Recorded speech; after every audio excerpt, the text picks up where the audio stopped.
You're listening to WRUULP, Savannah, Georgia, 107.5 FM, WRUU.org. We are Savannah Soundings, community radio with global soul.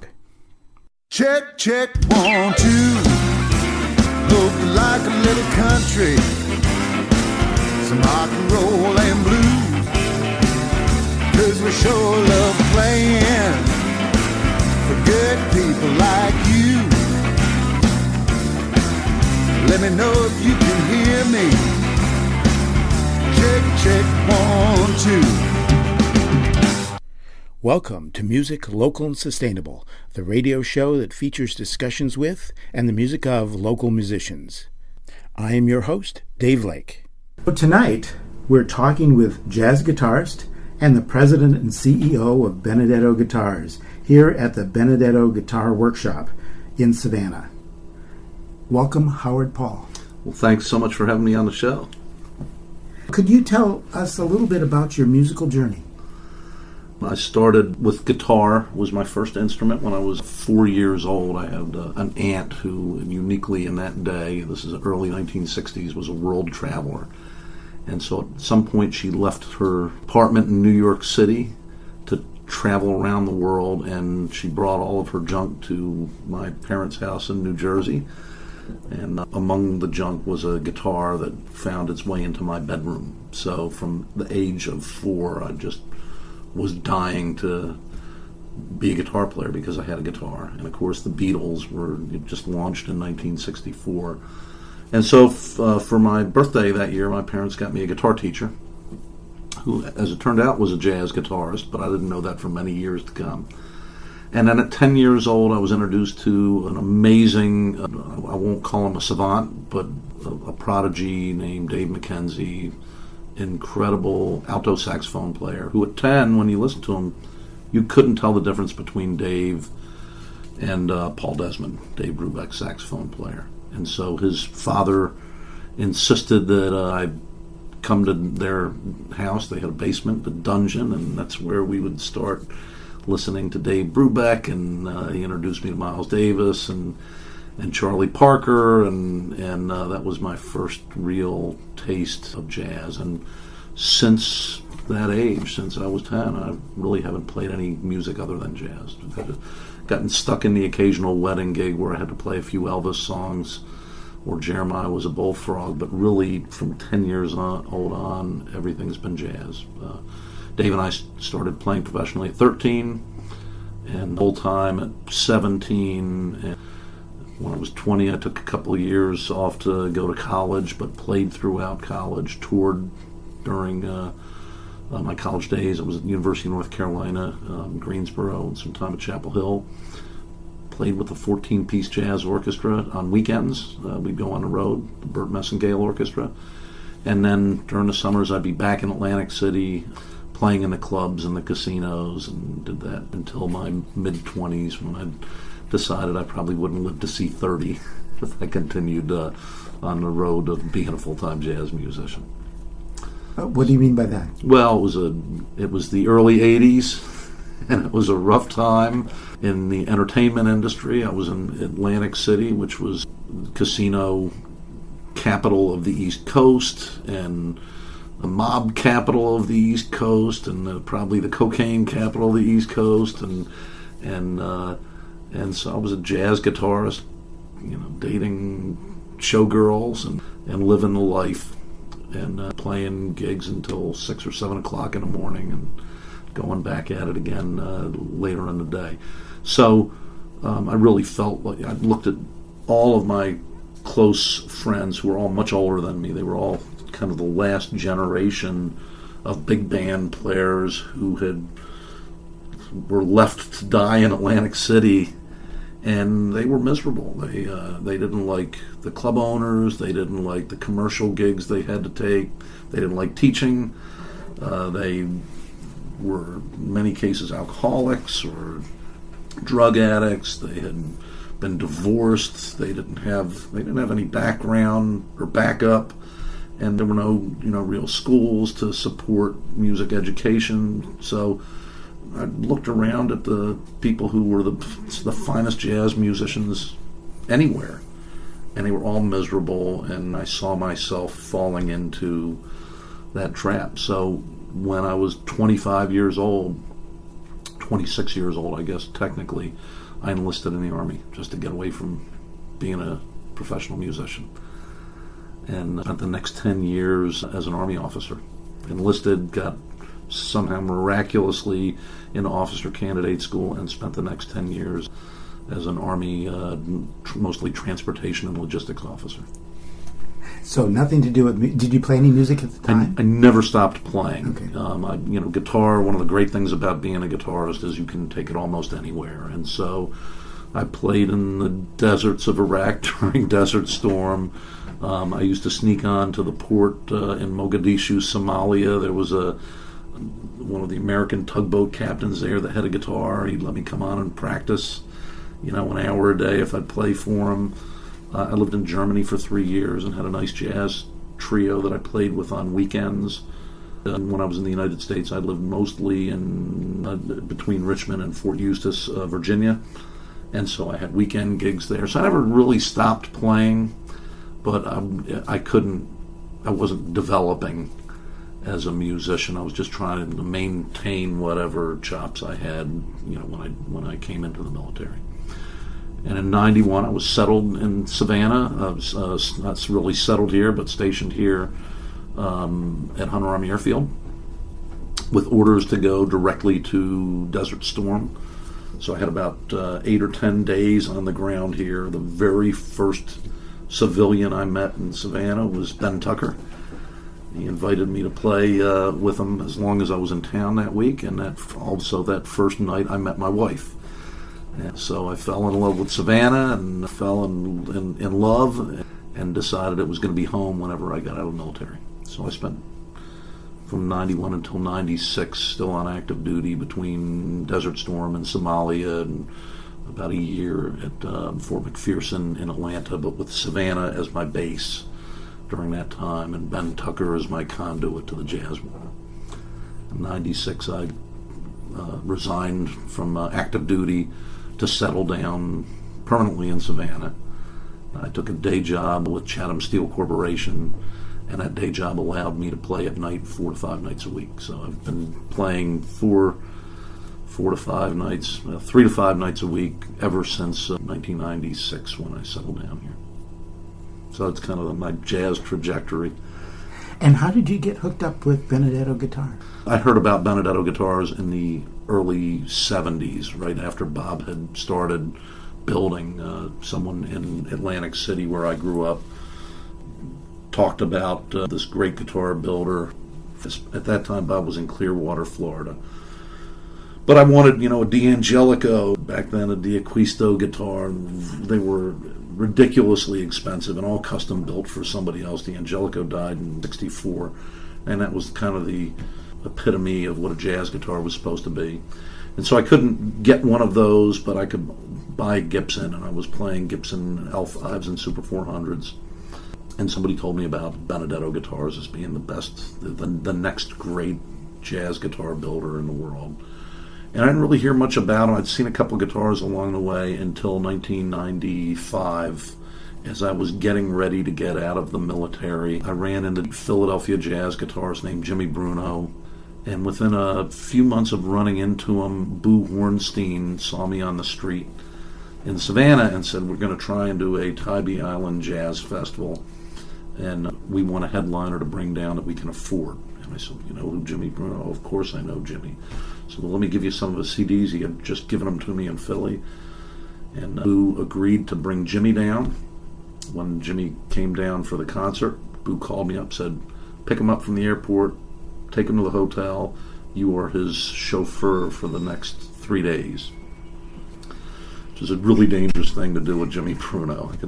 I could do hours of stand-up on my time with Jimmy. So Jimmy at that time was Bob Benedetto's maybe his preeminent artist. Jimmy, Bucky Pizzarelli, Howard Alton, Jack Wilkins, Chuck Wayne were all Benedetto players. But Jimmy was the hot, young, stud jazz guitarist in the world at the time. And he had a brand new 7-string Benedetto guitar. And we hung out for 2 or 3 days, and he forced me to play his new 7-string, which I'd never played before, from day one. Let's listen to Jimmy Bruno playing I'm in the Mood for Love on his 7-string Benedetto guitar.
And so by the end of a very long, drunken weekend, I called Bob Benedetto and ordered a guitar from him. Didn't know him, had never met him, Back then, it was a 2.5-year wait, and his cheapest instrument was $10,800.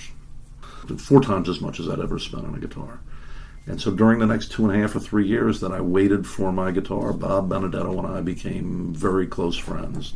He and his wife Cindy would drive back and forth to Florida. They'd stop in Savannah and spend the night with us or have dinner with us, or I'd meet him on 95 for breakfast, or if I was going to Orlando for something for Chatham Steel, they'd meet me in Tampa, Orlando. So it was a really good friendship.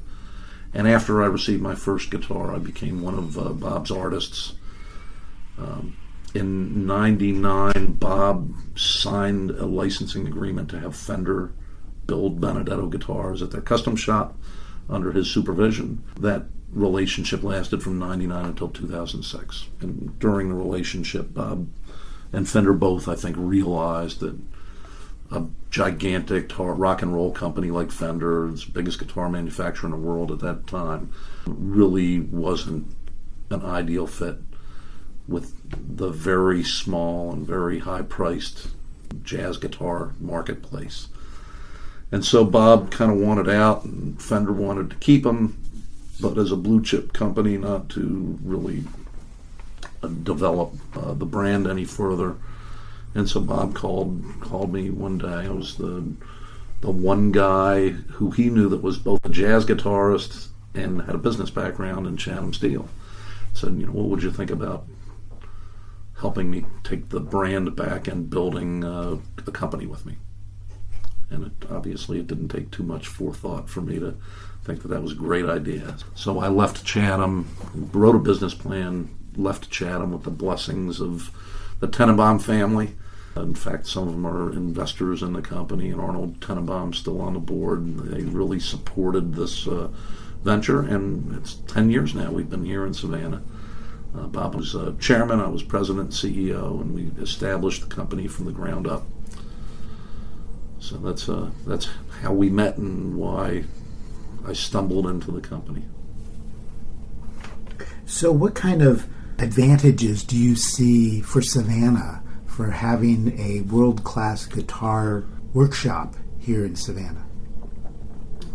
Well, I think any best-of-class company, no matter what you build, is something that in any area should be proud to have and to tout. And we probably don't do enough of that. There's a guy who does nothing but make captain's chairs and seats for super high quality, 120 foot and above, ultra deluxe yachts. And they make them in Savannah, and they may be the best in the world or the best of class in the world. Clearly, Gulfstream is a best of class in the world, much bigger kind of manufacturing company.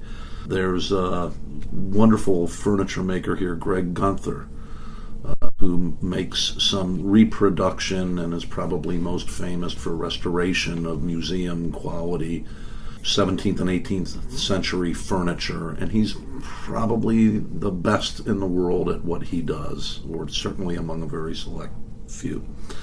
When you have companies like that, that says a lot about the city you live in, because Benedetto is an example. We don't have to be here. We could be anywhere. We're here because I love Savannah. I love the city, and I think it loves me back. It loves what we bring here back through the kind of cultural opportunities they present to me as a musician, and a Benedetto as a guitar company. That we have relationships with hotels like the Mansion on Forsyth Park, Richard Kessler, and with great folks at North Point Hotels who own 7 or 8 hotels in town. Whip Triplet has done some things with Benedetto guitars. So there's a symbiotic relationship between these really small, very elite companies, and it has nothing to do with whether you're profitable, has nothing to do with how many employees you have, it has nothing to do with how many boards you participate on.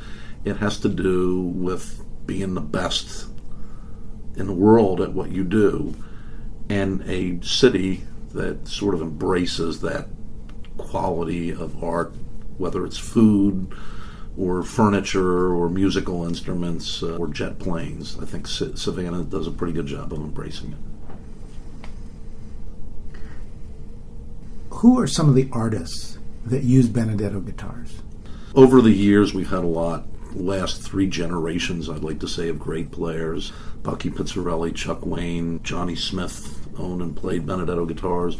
Kenny Burrell still owns and plays a Benedetto guitar. Howard Alden, Jack Wilkins, Jimmy Bruno, Frank Vignola, Martin Taylor's played and still owns a Benedetto guitar. Peter Frampton owns and plays one from time to time. Bernie Williams, the New York Yankees center field legend, owns a couple Benedetto guitars and plays them. And then more modern or younger generations, obviously Pat Martino is one of our greatest players and a big influence on other generations. But over the last few years, we've really made an effort to try and bring in the best artists and the best educators. So Dave Stryker, for example, is a new Benedetto player. He comes to Savannah often with the Lincoln Center. During Swing Central, he's the jazz guitar cadre for them, and he's a Benedetto artist and teaches at the University of Indiana. Fareed Haq, who's an incoming Benedetto artist, tours with Diane Reeves, has been here many times. He's a new Benedetto artist. Chico Pinheiro, one of the premier jazz guitarists from Brazil, he's the new school of jazz from Brazil, is a Benedetto artist. 7 members of the faculty at Berkeley, including the chairman of the guitar department, Larry Bayonne, is a Benedetto guitarist. The jazz guitar chair at the University of North Florida, Barry Green, is a Benedetto player. The head of University of South Carolina's jazz program, Bert Ligon, piano player and guitarist, is a Benedetto artist. So it's pretty much most of the major jazz guitar programs in the country, either the chairs or the professors are playing our instruments.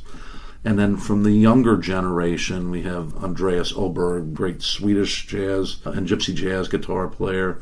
Andreas Verratti, the now 18-year-old virtuoso who's working under Quincy Jones' management. We've just brought on under our fold, of course, Dan Family from Pink Martini, who's from a younger generation of jazz guitarists. The jazz guitarist who just won the West Montgomery competition has a Benedetto Pat Martino model. The 2 of the runners-up in the West Montgomery competition have ordered Benedetto guitars.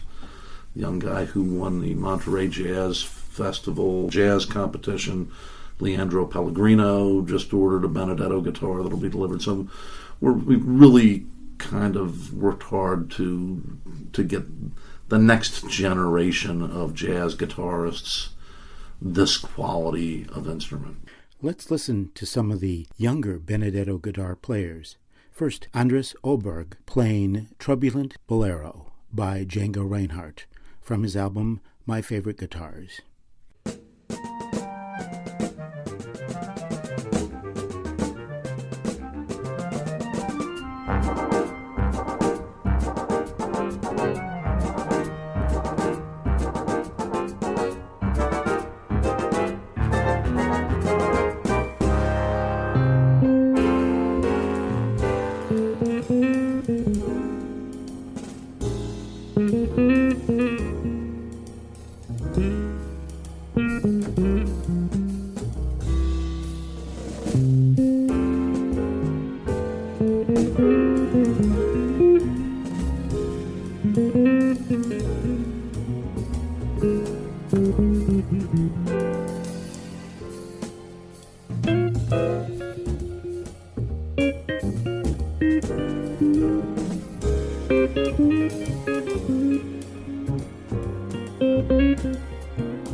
Next, let's listen to Dave Stryker playing Joy Spring from his album Blue Strike.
Now let's listen to Chico Pinero playing Tempa M3 from his album Chico Pinero.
I should say, we only make about 100 instruments a year, so it's not a huge company, and we can't give them away. But these guys have to buy their instruments, and they're not cheap.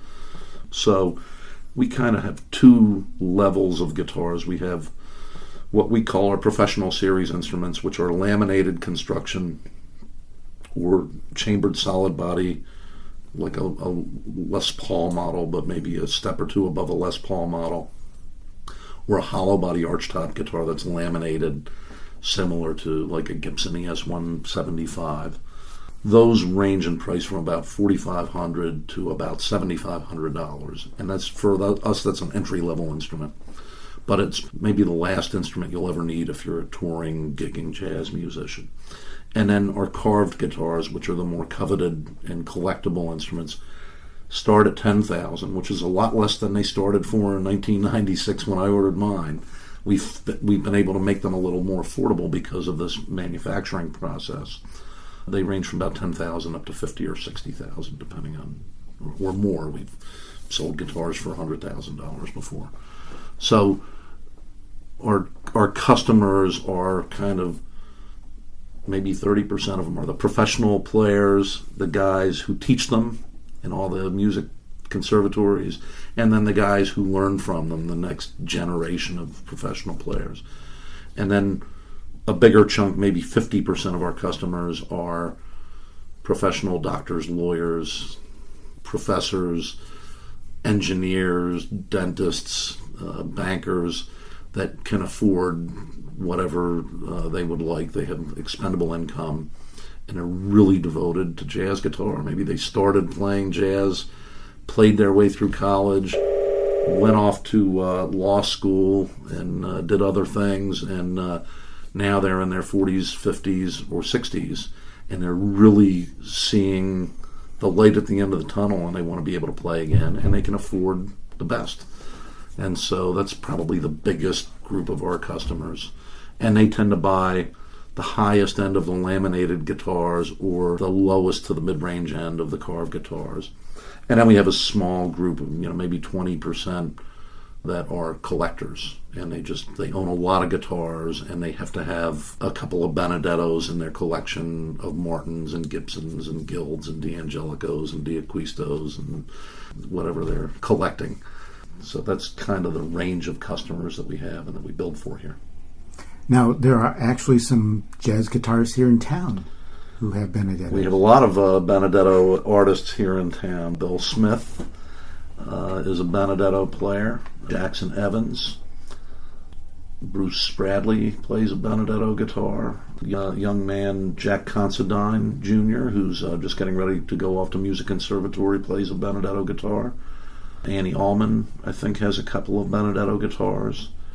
And there's probably 15 or 20 people around town that own them. And if I try to name them all, I'll forget. And some of them are collectors, some of them are hobbyists, and some of them are professional musicians. And it sort of is like our general customer base. It's very similar in Savannah. A lot of Savannah, a lot of Benedettos, probably more Benedettos per capita in Savannah than in most places. Here's local guitarist and Benedetto guitar player Jackson Evans performing Kitchenware for the Modern Cook from his album Song Noir.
What makes a jazz guitar different from, say, a rock and roll guitar? Yeah, that's a great question.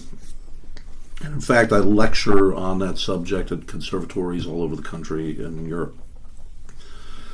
Because most guitarists don't know or think about the architecture and history of a jazz guitar. So the short version is a jazz guitar was invented in the 1920s, 1922, by Lloyd Loar, who worked for Gibson Guitars. And he created the first Gibson L5 model, which was part of a family of instruments, the F5 violin, and he made an M5, I think it's an M5 mandocello, and so if you back up a little bit before 1920, the guitar was a parlor instrument, a stepchild of the musical instrument world. It was intended for folk music and dance and to back up a singer in a parlor environment. And the reason is because guitars beginning in the 1600s and through their development are originally gut string and eventually nylon or steel string instruments. Those guitars with the flat top and the flat back and the oval sound hole, the architecture has a flat top and the bridge is literally glued right to the top of the guitar. So when you begin tuning a guitar like that, as you make the strings tighter, you're putting tension on a bridge, pulling it forward. And eventually, tighten it up long enough, or it gets too cold or too hot, or the glue lets go, that bridge will rip right off the top, or warp, or even cause the top to implode. So, in order to keep that from happening, underneath of that flat top, it gets a lot of bracing in order to keep it flat and thin and resonant. And as the result, the bottom line result is it can't project. It sounds great to the person playing it. It doesn't overpower the singer, but it's not of an orchestral volume that allows you to hear it when played with other fine European design instruments. So Up until 1920s, the guitar was strictly a parlor instrument, and even into the 1990s, you couldn't go into Juilliard and get a degree in guitar because there was no legitimate classical music repertoire written for that instrument because it wasn't loud enough to project through an orchestra. So that changed with the advent of jazz. Jazz started in New Orleans, 1910 and 1916 or so, in the Storyville area. There's a long story about how Storyville was burnt to the ground, and there was a diaspora of musicians as they moved up the Mississippi River and eventually found their way to places like St. Louis and Memphis and eventually Chicago. Totally different environment in Chicago where it's cold. And by the way, this is the 1920s, so it was during Prohibition. And so this new form of music, jazz, moved indoors and into dance halls and speakeasies, and for the first time, orchestral instruments were playing jazz instead of the New Orleans marching drums and banjo and tuba and maybe an accordion. Everything that worked in New Orleans didn't work in Chicago. And so in 1922, the guitar was developed as the rhythm instrument in an orchestra to replace what had been a banjo in a parade group in New Orleans. And what made the guitar acceptable in that environment was it was built like a violin. So the first jazz guitar had a carved arched top like a violin and a carved maple arched back, same material, spruce top, maple backsides and neck, and ebony or rosewood appointments. And early guitars had a metal tailpiece, but of course Benedetto guitars have the ebony tailpieces. But a violin or trapeze style tailpiece, and that architecture of a floating bridge and tension pushing down on the top allows the top to resonate, and because it's carved into an arch, it's a very strong architectural shape, so you don't have to put a lot of bracing underneath of it like you do that flat top guitar to keep it from destroying itself. And then by the 30s, they developed electronic pickups, and you started to hearing them for the first time as solo instruments. By the 40s, the guitar and electronics improved, and you had Les Paul stepping in and developing the electric guitar. And so the jazz guitar, in its purest form, beginning in 1922, is an acoustic instrument built much like a cello, and that's what we still build here. The most expensive, most coveted Benedettos are very similar to the original 1922 Gibson L5 built by Lloyd Loar. And we use the same extraordinarily fine, long cured materials, and we carve them by hand the same way that fine violins are carved. We still use the same kind of wood glue. We use a hide glue now. It's a tight bond in order to glue everything together. And we are always aiming for that same quality of acoustic sound that's characterized by a jazz guitar. So they're unique. And when rock and roll guitars came in late 40s and early 50s, it took away all of the acoustic quality of the instrument and replaced it with the ability to amplify it without feeding back. And so while we build a couple of instruments like that because people want a guitar that feels like a Benedetto but plays like a Telecaster or Les Paul, we do a few of those, but we really, our focus is on making the best, most balanced, most projective acoustic instruments that can be built today. What are the best places in Savannah to listen to jazz? Rancho Alegre is always great on Fridays and Saturdays. That's where Jody's trio plays, whether he's there or not. It's always some great players. Jackson Evans plays regularly at the Mansion on Forsyth Park. Some of these places, depending on who's playing there and with the audience, it may or may not be jazz. We don't really have a dedicated jazz club anymore. Looks like one may be opening soon. There's a sign on Broughton Street. Yeah, it's the place that had been open before Cocapelli's, and now I think it's the same family but a new name, but they've been trying to open for a year and a half. I'm not sure what the holdup is, but that was a dedicated jazz room, and presumably will be again. At Ruth's Chris, when I play there, I don't have to play anything but what I want to play, and so it's always going to be straight ahead jazz. This place, Peaceful Henry's in Bluffton, if you can stand the cigar smoke, when I'm performing there. It's dedicated to jazz, and it's always I bring in nationally known headliners to join me there. The Jazz Corner in Hilton Head, of course, is still a mainstay of jazz in the area and one of the top jazz clubs in the world. The name Jazzed, the restaurant's a little deceptive, but every now and then you can catch some jazz there. And I think that's it. There are a number of jazz festivals or festivals which feature jazz around Savannah. Right, so we have the last week of September is the Savannah Jazz Festival, and it's always the last full week ending before the following month.